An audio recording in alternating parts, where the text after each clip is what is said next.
To use Prizepicks out of state, you need to understand the basics of the platform and the laws surrounding fantasy sports.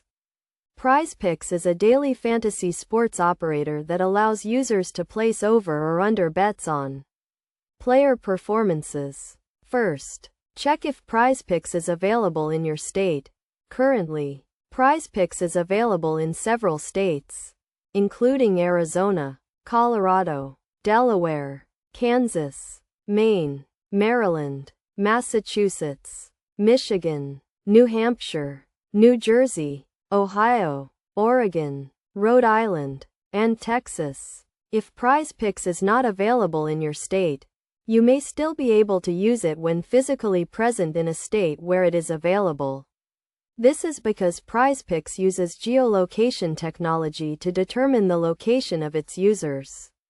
To use Prizepicks out of state, follow these steps. Download the Prizepicks app or access the website and create an account if you have not already done so. Provide the required information, including your name, email address, and date of birth. Next, fund your account using one of the available payment methods.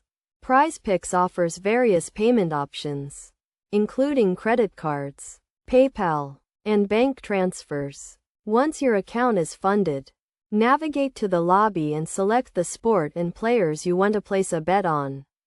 Prizepicks offers a range of sports, including football, basketball, baseball, and more. Choose the type of bet you want to place, either over or under, and select the amount you want to wager. Review your bet and confirm the details before submitting it. Keep in mind that you must be physically present in a state where Prizepicks is available to place a bet. If you are not in a participating state, you will not be able to access the platform or place a bet. It is also important to note that you must be at least 18 years old to use Prizepicks, and you must comply with all applicable laws and regulations. By following these steps and understanding the laws and regulations surrounding fantasy sports, you can use Prizepicks out of state and enjoy the platform's unique features and benefits.